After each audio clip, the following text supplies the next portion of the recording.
If you are earning 50, 60, $70,000 a year or more and you still feel financial pressure, you don't have an income problem. You have an alignment problem. And until alignment is corrected, increase will feel temporary. So grab your pen and paper and let's talk about it. Let's go. Here we go! Nicole Johnson, Nicole Johnson, Nicole Johnson, let's go! I am the Nicole Johnson, and I want to welcome you to the episode on Financial Alignment Monday, where we are here to help you gain financial alignment in your finances. January's message was simple: increase starts with clarity. But clarity is not motivation. It is absolutely on to the level of examination. Financial alignment is when your money behavior matches what your money goals are. So you set your goals, but you haven't connected what should be in between, and that's alignment. Okay? If there's a disconnect between your goals and your alignment, you're going to experience stress and anxiety at very high levels, even when you are a high income earner. And today I'm giving you a fast, tactical reset. So let's talk about what financial alignment means. Your income reflects your value, your spending reflects your priorities, your savings reflects your security plan, and your decisions reflect your long term, at least as long as a 12-month strategy. You can go a little bit longer if you're an advanced planner, but we'll get to that at another time. When any of those four tactics are inconsistent, you're drifting. Things aren't working well. And drift can be subtle. It looks like, yeah, I'm making good money, I'm paying my bills, but I'm not building intentionally. I'm not seeing an increase in my savings. My debt keeps coming back. I'm functioning, but I don't have strategy. And you know your girl is about a good strategy. So make sure you're writing this down because I want you to analyze the 5 signs that says that you are misaligned. All right, you ready? Okay. You cannot clearly state your 12-month financial target. You cannot clearly state your 12-month financial target. I don't want you to put it in chat, but I want you to think about it for a moment. Do you have one? All right. Your savings percentage has not increased as your income is increased. You're still saving that same 2% in your thrift savings plan. You're still saving that same $50 that you started saving 6 years ago. Your savings percentage has not increased, even though your income has. You review transactions emotionally, not strategically. That's all I'm going to say about that because you already know. You make spending decisions for relief and not long term return. And number 5, you have no weekly money review rhythm. You don't have a money date. Notice how none of those talk about your income amount. All of these things, all of these tactics are all about structure. And when you lack structure, you're out of alignment in so many different ways. All right, so today's assignment. Yes, I said assignment. I didn't tell you to get your pen and paper just for you to be cute about it. You take notes. How does the teacher know that you took notes and understood? We have an assignment. So I want you to get a timer, a kitchen timer, the timer on your phone, set it for 15 minutes. Now, let me start before I go into this. Let me start with this because a lot of us, when we review different things that are going to show us numerical information, all right, let me get the stress ball because some of y'all need to learn how to press the stress, press the stress, press the stress.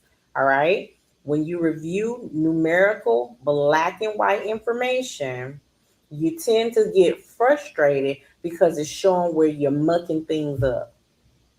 I said what I said. Okay. And there's no lying about that. There's no covering that. Numbers are just numbers. They're a result of an action that you took, and you can't hide or deny it. So let me give you this clarification or this disclaimer. We are here to review. There's no judgment. There is no, ooh, why did I do that? There's no blame. There's no shame. This is simply pull the last 14 days of transactions off your online bank statement and look at them. Okay? Circle anything that contradicts your goals. No judgment, no shame, just looking, examining so that we can get into the process of revelation. Okay? We got to examine what we've done to reveal the habit so that we can work towards the transformation. Did you hear me say judge, guilt, shame? I didn't, because it's not important. It holds no place. If we're going into this level of increase, you don't have time for it. So pull 14 days of transactions, circle anything that contradicts your goals, identify one pattern. All right, so I'm gonna stop right there for a moment. Okay. First of all, you need to write your goals out. Write your goals out, and they don't have to be long, drawn out sentences. I will say $10,000 by X and give X a date. I will say $2,000 by X and give X a date. I will reduce X amount of debt by date. Give it a number, give it a date. Keep them simple but specific and attainable. Don't make a goal that sets you up for failure. Okay? Don't make a goal that sets you up for failure. And here's where I'm going to depart for 1 second. Let me put this on the screen. Some of you need a little bit more help than that. So I'm going to give you the email so you can reach me directly. Podcast at wealthywomenlifestyle.com. So that way I know where you reached out and where you heard this information. Okay? Podcast at wealthywomenlifestyle.com. And if you need more help with one, writing your goals out, two, understanding how to really do this exercise, or if you have a specific question that you want me to address, send it over there and it will appear. We will have some conversation about it, because if I'm going to help you get aligned, I need to know what you're working with. Okay? So as you look at those goals, at the transactions on your bank statement that are contradictory to your goals, I want you to identify one pattern. Were you having a stressful week and you were shopping more? Were you eating out more? What were those emotional triggers that happened? Okay. You've got to identify a pattern. And once you identify that pattern, okay, I want you to choose how to correct one. If you identify 4 patterns, pick one. And I'm going to tell you now, pick the easiest one. Consistency comes from doing things over and over again. And when you can do the easy thing repeatedly, that will be your winning moment. It'll give you the confidence that you need to go to the next step. Because alignment is not built through massive overhaul, it's built through consistent correction. You've not heard me say shame or guilt in any of these processes. So just pick one and be kind to yourself. How much kindness should I give myself, Nicole? The same amount of kindness that you extend to other people when they've done you wrong. That much. Okay? So let me say this. You are competent enough to make any of the necessary shifts that you need to make to be successful with this. And understand that you are not behind. You're just operating without structured alignment. And we can fix that.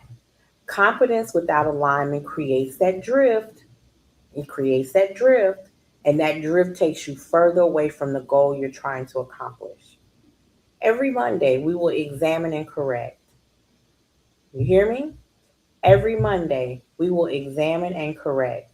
And if this was helpful information for you tonight, I want you to make sure you subscribe. Make sure you turn on your notifications so you know when we go live. And then on Wednesday, we build structure. So this is a whole continuum of what you need to do to increase to the level that you desire and deserve. On Friday, we shift identity. Monday, alignment. Wednesday, structure. Friday, shift identity. It'll help you all come full circle. Okay? So this week, be sure you execute your 15-minute audit and I'll see you next Monday. Have a great afternoon.